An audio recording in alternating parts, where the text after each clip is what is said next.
สบายดีพี่น้องมัดทุกคนนะจ๊ะมันอ้นก็จะมาตำข้าวขั่วพี่น้องเห็ดข้าวขั่วให้นั่นไอเผ็ดเป็นสีเห็ดลาบซีดเห็ดก้อยเนื้อก้อยซีดเป็นนั่นแหละแต่ข้าวขั่วมัดพี่น้องอ้นก็เลยเอามาขั่วมาตำพี่น้องก็ราชกันตองจากปลินกับเอื้อยมาพี่น้องเลยเพราะว่ามันใกล้สิฮอดเวลาเอื้อยเป็นเหตุงานเลยเนาะพี่น้องเนาะรีบไปรีบกลับกันเฮาเกรงใจเจ้าของร้านไงเจ๊เพิ่นเนาะหน้าอ้นพี่น้อง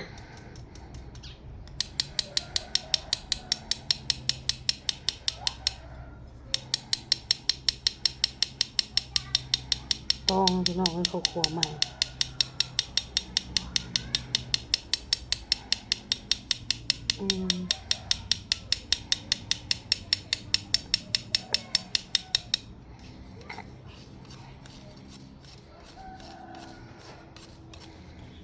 โทรหาออโต้พี่น้องจริงโทรหาออโต้วาเซียนแม่เคยห้องเพลงเคยหยอกเคยยังอะไรพี่น้องเลยจื้อแล้วอ้นห้องเพลงแล้วก็แล่นอ้นโทรหาหยากินแล่นมาส่องเบิ่งในโทรศัพท์มาส่องเบิ่งว่าไผห้องมันสิคุ้นเต้นพี่น้องเลยแม่ห้องก็เต้นเยิบออโต้นะเหียมันขัวพี่น้องตองแบบนี้นะพี่น้องเนาะตำอีกก่อนตำอีกบาทนี่ก็ยาก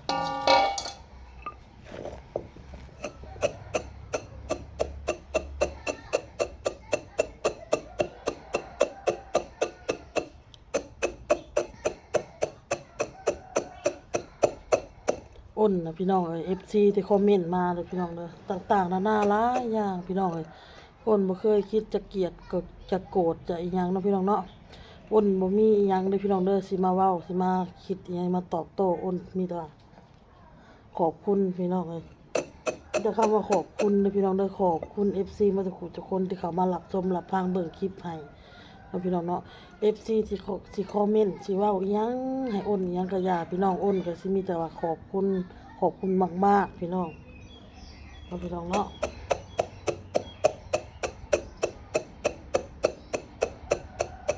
ขอบคุณจากใจเนาะพี่น้องเนาะนี่ค่ะวันที่21นี่อ้นก็สิเดินทางเพราะว่าอ้นลงเฮือนมาแล้วอ้นก็จะเดินหน้านะพี่น้องเนาะเอ้ยมนกับไอเพชรนะบ่อยากให้อ้นนะไปไสพี่น้องบ่อยากให้อ้นไปไสอยากให้อ้นอยู่นี่อยากให้อ้นอยู่นี่เห็นทันเห็นนี่ให้เอ้ยอยู่น้ำเอ้ยว่าซั่นซะอยากให้อยู่น้ำอ้ายกับเอ้ยอยากให้อยู่น้ำพี่น้องบ่อยากให้ไปบ่อยากให้เดินทางเลยแหละอยากให้อยู่น้ำอ้นก็เลยบอกเอ้ยอ้ายไปว่าอ้นก็ขอบขอบใจเอ้ยอ้ายหลายๆพี่น้องทุกสิ่งทุกอย่างเนาะที่เพิ่นสนับสนุนแนวอยากกินหยังเพิ่นก็ซื้อมาให้อ้นกินพี่น้องเอ้ยอันนี้ขอบใจเพิ่นหลายข้างหม้อพี่น้องสิต้มใส่น้ำนี่สิต้มใส่ขยะก็ยังพันเอาไปถิ่มพี่น้องอ้นเก็บมื้อเช้านี่เก็บเนี่ยมื้อเช้าใส่ถุงดำไว้แล้วสิเอาออกไปถิ่มเลยพี่น้องเอ้ยขอบใจเอ้ยถ้าอ้ายเพิ่นอะไรพี่น้องเอ้ยอ้นคิดซะว่าแม่นอยู่เนาะอ้นอยู่กับเอ้ยอ้นได้กินดีอยู่ดีแบบสินะได้กินอิ่มนุ่งอุ่นแบบนี้แต่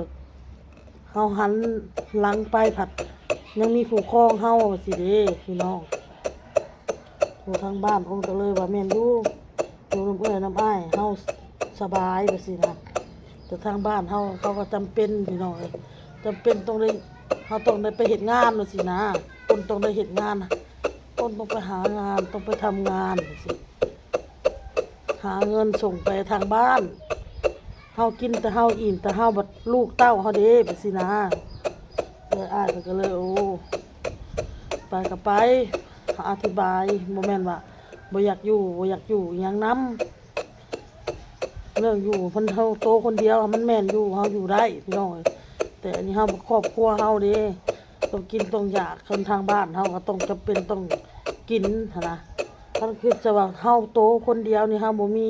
ลูกมีเต้าบ่มีลูกมีผัวบ่มีพี่มีน้องเสือ บ่มีหนี้มีสินจะคิดไปอีกอย่างเนาะพี่น้องเนาะบ่ขอบใจอ้ายหลายๆทางอ้นใหญ่แน่พี่น้องเอ้ยเพิ่นก็ซัพพอร์ตน้องน้ำมนต์ให้เจ็บ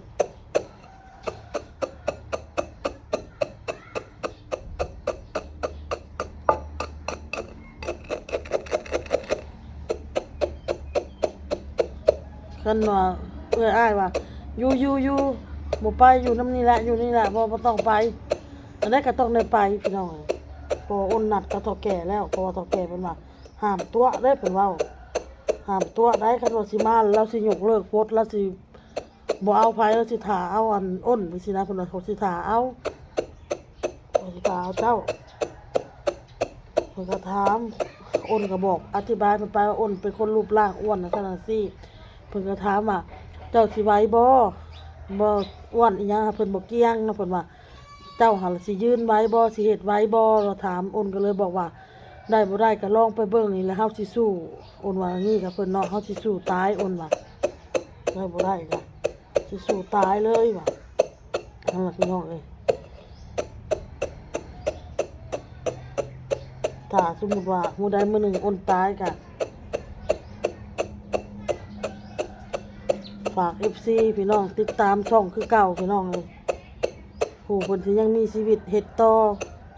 ผู้ตายก็ตายไปแล้วเว้าบ่ได้เด้อเนาะพี่น้องเนาะความตายแขนคอทุกบาดอย่างมันบ่ฮู้ได้สุขภาพร่างกายโตก็อ้วนจังซี่นอนเหลอตายไปมีแต่ว่ากลนอนเหลอตายไปเฮ็ดได้นั่นเนาะฝาก FC ได้ก็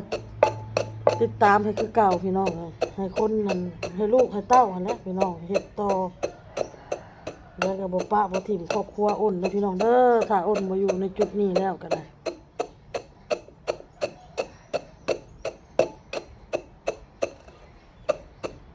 ขอบใจทุกคำติชมคอมเมนต์ทุกน้องพี่น้องทุกอย่างเลยพี่น้องเลยขอบพระคุณ FC หลายๆพี่น้องเพิ่นสิเข้ามาเว้าให้อ้นจังได้ก็ตามอย่างน้อยเพิ่นก็เข้ามาอ้นก็ได้ยอดน้ำเพิ่นนั่นล่ะพี่น้องเลยได้ยอดน้ำเพิ่นเข้ามาเว้าด้วยพี่น้องเด้ออันนี้ก็ขอบพระคุณหลาย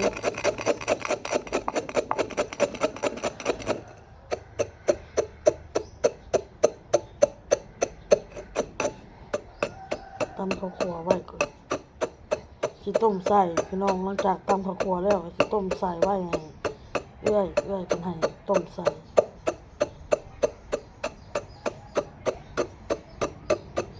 วันที่17 18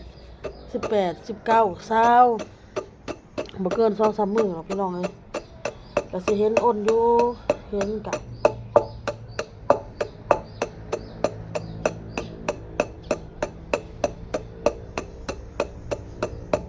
เห็นเฮ็ดผู้เดียวละพี่น้องเฮ็ดคลิปก็สิเฮ็ดในห้องในหยังนั่นแหละพี่น้องฝากติดตามเด้อพี่น้องเด้อถ้าอ้นบ่อยู่ในผู้ใดน้ำอ้ายก็ ฝากติดตามเด้อพี่น้องขึ้นรถทัวร์เป็นกทมน้ำอ้นเด้อพี่น้องเด้อป้าอย่าถิ่มพี่น้องเอ้ยบ่แม่นว่าออกจากเรือจากอ้ายแหละ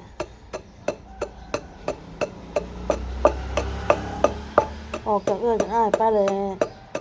ไปอยู่ผู้เดียวเลยเงียบกิ๊บเด้อพี่น้องเด้อฝากติดตามฝากขึ้นรถขึ้นล่างไปน้ำอ้นเด้อพี่น้องเด้อฝากเป็นกำลังใจให้อ้นแน่พี่น้อง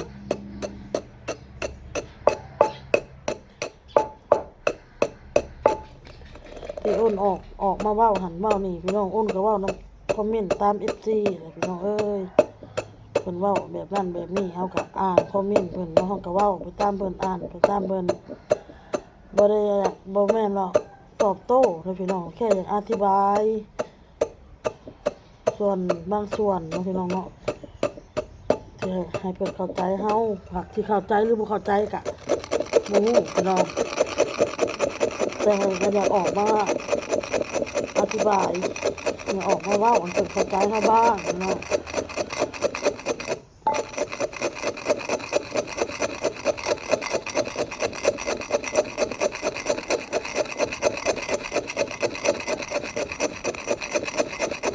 ขอบคุณนะคะขอบคุณ FC มาทุกคนนั่นแหละที่ ที่เขามาคอมเมนต์พี่น้องแบบใดก็ตามสิในเรื่องที่ลบหรือบวกที่ดีหรือบ่ดีก็ตามเนาะพี่น้องเนาะอ้นก็มีแต่ว่าขอบพระคุณพี่น้องขอบพระคุณมากๆขอให้ FC ทุกคนมีสุขภาพร่างกายแข็งแรงเด้อขอให้โชคมาร่ำรวยถูกหวยรวยเบอร์กันทุกคนอันนี้อ้นขอบพระคุณจากใจจริงๆนะคะ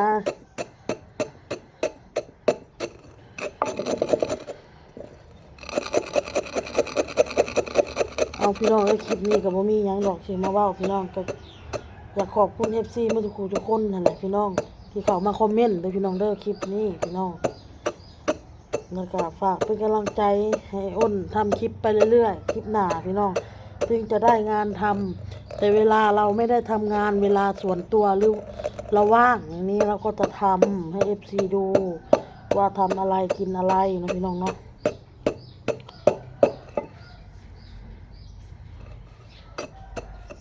บางที FC ก็ว่าเอ้าคือโกหก FC พี่น้องเป็นยังจึงว่าโกหก FC เพราะว่าเฮามีคนหักแล้วก็มีคนสั่งบางทีก็มีคนที่ไม่หวังดีกับเราไม่รู้ว่าเขาจะทำอะไรกับเราหรือว่ามันคิดหลายๆอย่างพี่น้องคิดได้หลายอย่างเวลาเราทำงานเราก็ไม่อยากให้รู้ว่าเราอยู่ที่ไหนทำอะไรแต่ว่าโกหก FC ก็ขอโทษด้วยเรามีคนรักแล้วก็มีคนเกลียดเราคนรักเราก็เยอะคนเกลียดเราก็เยอะอย่างนี้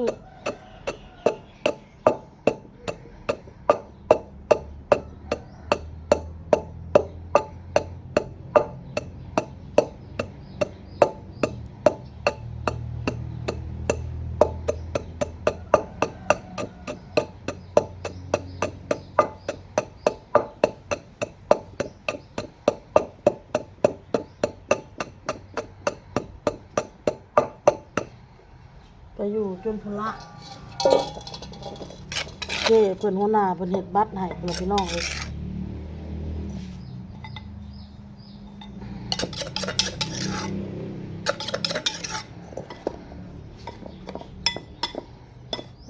แล้วเนี่ยข้าวคั่วข้าวใหม่แล้วพี่น้องโอเคไปก่อนพี่น้องเด้อคลิปนี้พอคลิปหน้าสบายดีบาย